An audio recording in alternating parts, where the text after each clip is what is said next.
जगत की वास्तविकता को जान लो, मालिक एक, तुम मालिक नहीं हो। ये एक बात कही। और मालिक सब जगह बसा हुआ है और उसी का खेल चल रहा है। उसी ने तुम्हारे हाथ में कुछ चीजें दी हैं, उसे खेल खेलना आता है। ऊपर वाले को नीचे कर देता है, नीचे वाले को ऊपर कर देता है। और तुम मत सोच लेना तुम आज ऊपर हो तो ऊपर ही रहोगे। ऊंची गद्दी पर बैठने वाले कब नीचे आ जाओ नहीं कहा जा सकता। इसलिए कहा गया कि बस दुनिया में संसार का भोग भोगना, लेकिन त्याग से भोगना। ये इस दुनिया की चीजों से चिपट के मत बैठ जाना।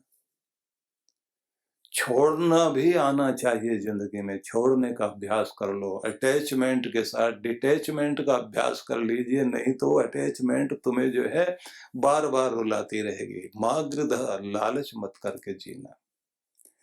बड़ा प्यारा संदेश है ये, कि सबसे पहले तो उसे जान लो कि जो इस दुनिया के कण कण में बसा हुआ। आप एक किसी चीज को तोड़ते जाइए, आप तोड़ते तोड़ते सबसे छोटे कण पर चले जाइए। सबसे छोटे कण को भी और तोड़ना शुरू कर दीजिए। जो सबसे छोटी इकाई होगी वो होगी परमाणु। और परमाणु को भी जब खोलेंगे तो पता लगेगा वहां भी 3 बैठे हुए हैं। एक वो है जो चक्कर लगा रहा है और इतनी तेजी से चक्कर लगा रहा है। उसके लिए भी एक साइंटिस्ट ने लिखा कि उसकी भी एक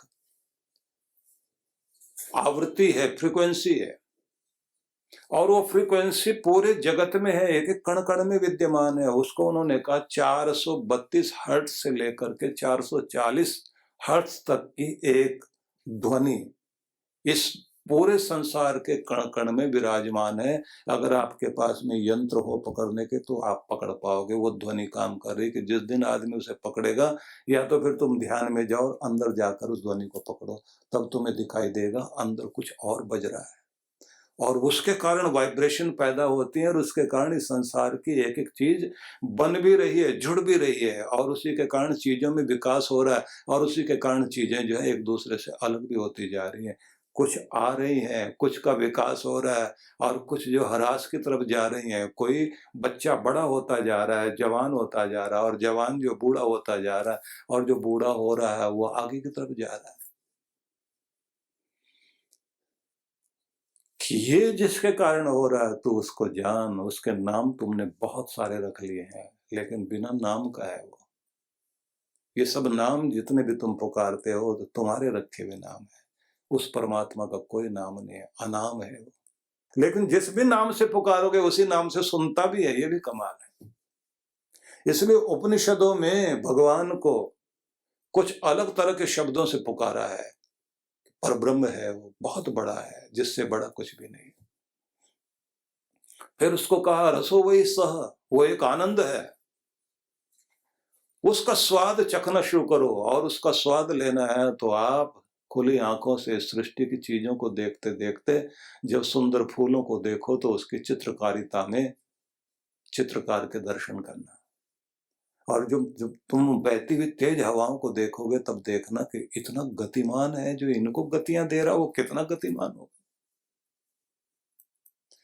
और जब पहाड़ों को देखते हो कि उसमें कैसे पत्थरों को रखा है, कैसे जोड़ा है, तो समझ में आता है कि कैसी योजना वाला और कैसे प्रबंधन वाला परमात्मा है। और जब दिखाई देता है कि हर चीज व्यवस्था के साथ हो रही है तो उसकी व्यवस्था याद आती है, कितना बढ़िया मैनेजर है और कैसे मैनेज करता है।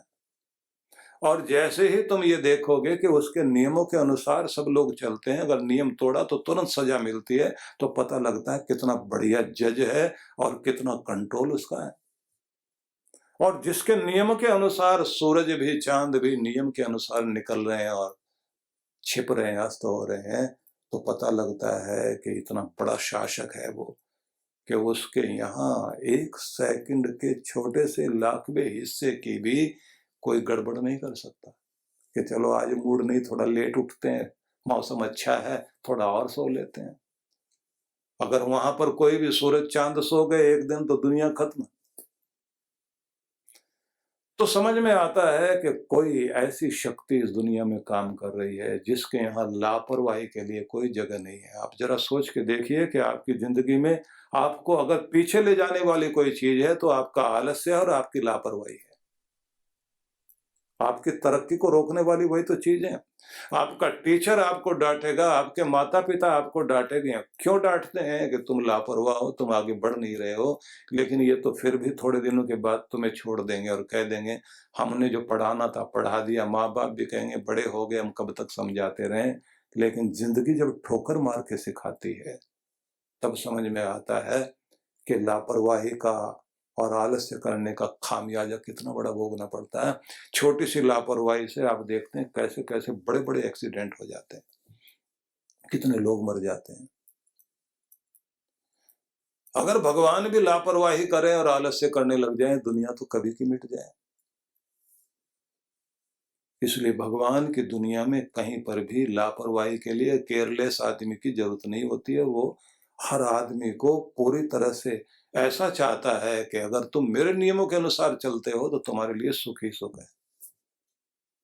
तो वो है मालिक जो इस दुनिया को चला रहा है, और उसने इस संसार के अंदर इतने सारे नियम देने के साथ में परिवर्तन का सिद्धांत दिया कि हर चीज बदल रही है और तुम अपने कंफर्ट जोन में बैठकर, आराम वाली दुनिया में बैठकर ये सोचते हो कि तुम्हारे लिए आगे आराम ही आराम रहेगा। आराम करते हुए, आनंद मनाते हुए आगे दौड़ते रहो। दौड़ते दौड़ते ही तुमने जिंदगी का आनंद लेना है। कहीं भी रुक कर नहीं बैठ सकते, क्योंकि जिंदगी की घड़ी कहीं रुका नहीं करती। कहा कि दुनिया तुम्हारे भोगने के लिए दी गई है, लेकिन इस भोगने का मतलब क्या हुआ? जी भर के जियो। रोने के लिए दुनिया में नहीं हो, आनंद मनाने के लिए दुनिया में हो। लेकिन ये ध्यान रख लेना कि तुम्हारा आनंद तब गड़बड़ हो जाता है जब तुम किसी आनंद देने वाली चीज को पकड़ के बैठ जाते हो। कहते हैं ना कि किसी ने पूछा कि भगवान मेरे प्यार में और तुम्हारे प्यार में क्या अंतर है? भगवान ने कहा कि ये देखो ना, तुमने जो तोते कुछ पिंजरे में बंद कर रखे हैं, क्यों? क्योंकि तुम उन्हें प्यार करते हो, तुम्हें वो अच्छे लगते हैं। तुम जिसको भी प्यार करते हो, जो तुम्हें चीज अच्छी लगती है, उसे पिंजरे में बंद कर लेते हो। बोले आप? भगवान बोले मैं पिंजरे में बंद नहीं करता, मैं खुला आकाश देता हूं, किसी को बांध के नहीं रखता। तुम्हें आदत है बांध के रखने की, और इसीलिए जब तुम्हारा तोता उड़ जाएगा तो तुम रोते हो। लोग कहते हैं ना तोते उड़ गए उसके, तो वो बांध के रखना चाहता था, उड़ गए। आप हर चीज को बंधन में बांधते हो, इसलिए हर किसी को कैद कर लेना चाहते हो। पूंजी को भी, वस्तुओं को भी, व्यक्तियों को भी, रिश्तों को भी, हर चीज को पिंजरे में बंद कर लेना चाहते हो। ये तुम्हारा प्यार, भगवान कहते हैं। और मेरा प्यार वो है जो खुले हाथों से मैंने सबके लिए रखा हुआ है। ये आकाश किसी एक का नहीं है, ये धरती किसी एक की नहीं है, ये हवा किसी एक की नहीं है, पानी किसी एक का नहीं है, ये सूरज की धूप किसी एक की नहीं है, सबकी है। इसलिए दुनिया में कोई भी उत्पन्न होगा, कोई भी आएगा, पूरा जगत उसके लिए है और पूरा परमात्मा सबके लिए है। जितना कोई अधिकार जमा ले, जितना कोई उसे अपना बना ले, ये उसकी अपनी योग्यता पर और उसके खुद के एफर्ट पर और खुद के उसके प्यार पर निर्भर करता है।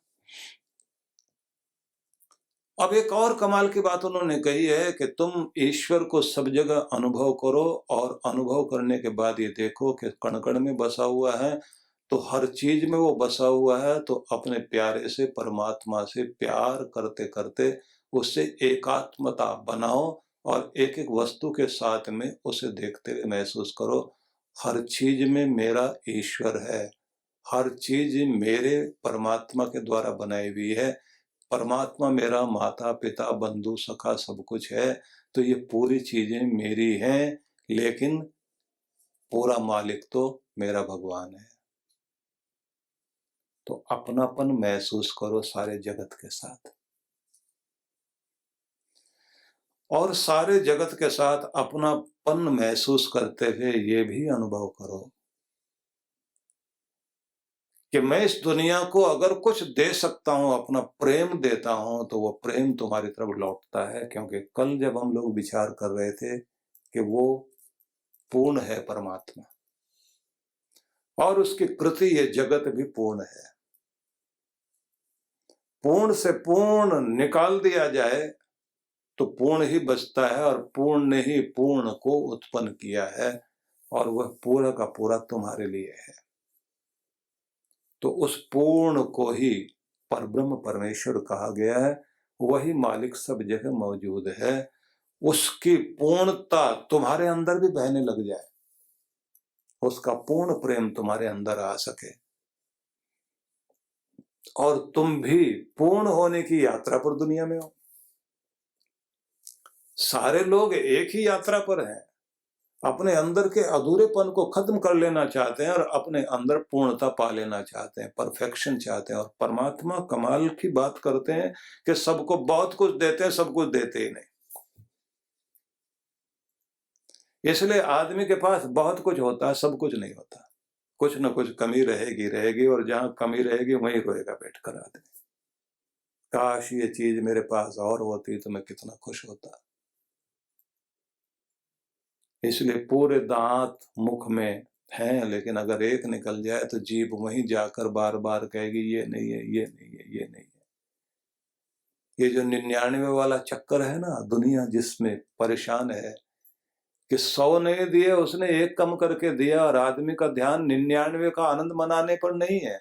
बच्चे तो जरूर करेंगे, बच्चे हिसाब नहीं लगाते, जो मिल गया उसका आनंद लेना शुरू कर देंगे। लेकिन ये जो बड़े हैं ना, ये इतने पागल हैं कि ये जो मिला उसका आनंद लेते नहीं, जो एक कम है उसके चक्कर में पड़ जाते हैं। ये और पूरा कर लो फिर आनंद लूंगा, और उसका एक पूरा होता ही नहीं। मतलब 100 हो जाएंगे तो फिर कहता है 101 हो जाए तो और अच्छा लगेगा। फिर वो 102 3 करने के बाद 200 पे पहुंचने के बाद कहेगा अभी 201 भी हो सकते हैं। कोई पूछे ये मिला किस लिए था, बोले वो बाद में सोचेंगे, अभी और बढ़ने दो ना। और किसी ने कहा कि थोड़ा आनंद मनाने के लिए चीजें दी हैं, तो कहता मना लेंगे, लेकिन एक बार आ जाए, पहले आने दो पहले। और वो कमाल का काम करता है भगवान।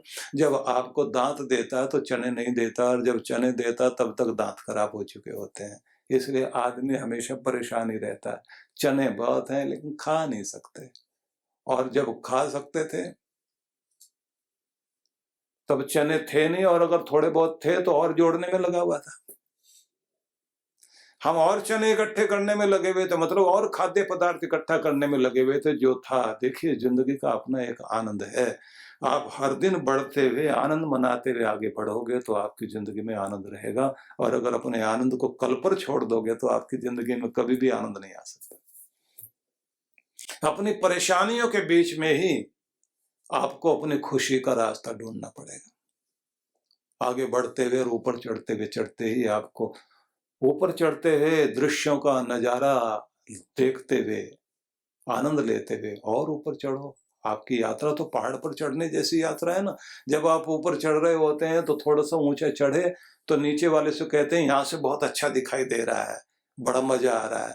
और एक कोई पागल होता है, कहता पहले सबसे ऊंची चोटी पे चढ़ जाओ फिर देखते हैं क्या लगता है।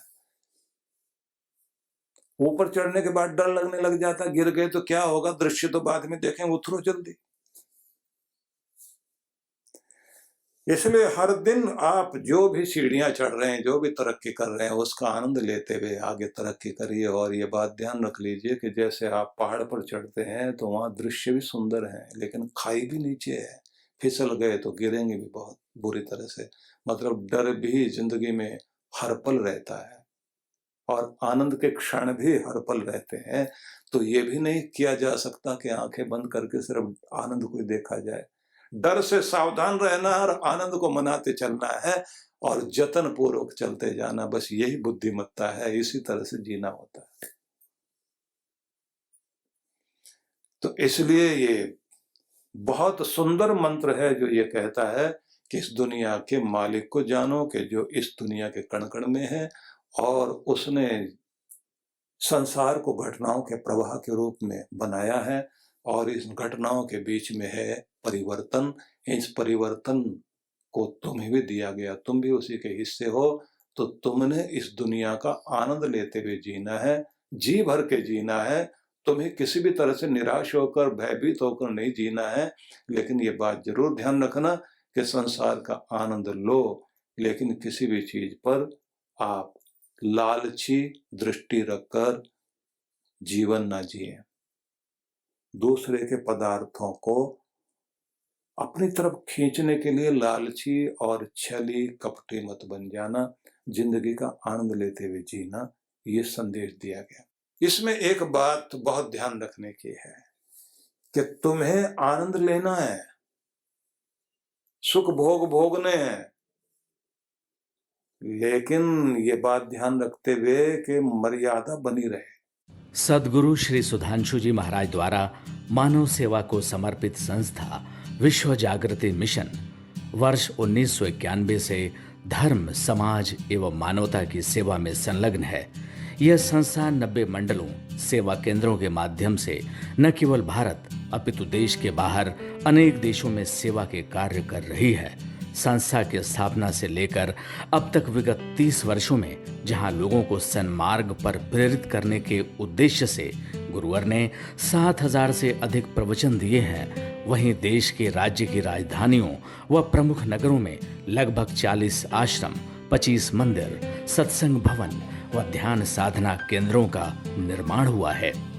दिल्ली में करुणा सिंधु धर्मार्थ अस्पताल एवं फरीदाबाद के आरोग्य धाम अस्पताल में लाखों जरूरतमंद रोगियों का उपचार व ऑपरेशन किया गया है।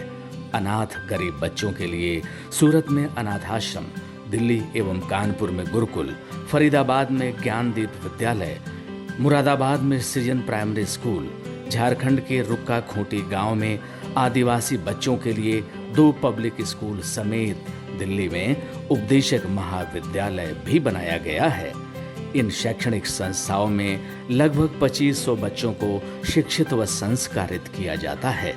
दिल्ली के आनंद धाम आश्रम में जहां वृद्धाश्रम एवं वानप्रस्थ संचालित हैं, वहीं आश्रम की कामधेनु गौशाला में 125 गौओं की सेवा की जाती है।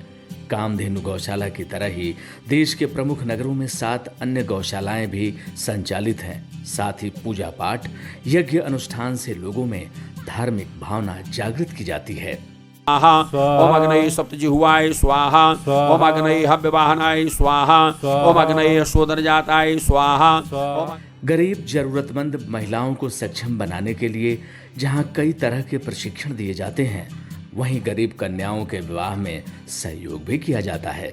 प्राकृतिक आपदा जैसे कि बाढ़, भूकंप, तूफान आदि में जहां मिशन द्वारा प्रधानमंत्री राहत कोष में सहयोग किया जाता है, वहीं जैसे वर्तमान में चल रही महामारी कोरोना संकट काल में जरूरतमंदों को भोजन, राशन किट व सांसों के संकट से जूझ रहे जरूरतमंद मरीजों को देश विदेश से मंगाकर ऑक्सीजन कंसंट्रेटर बांटे गए। मानव सेवा को ईश्वर भक्ति मानते हुए सेवा परमो धर्म के भाव से विश्व जागृति मिशन के सेवा कार्य निरंतर जारी हैं। आइए मिशन की सेवा पथ पर बढ़ते कदमों में कदम से कदम मिलाकर चलें और मानवता की सेवा में दान सहयोग कर पुण्य के भागीदार बनें।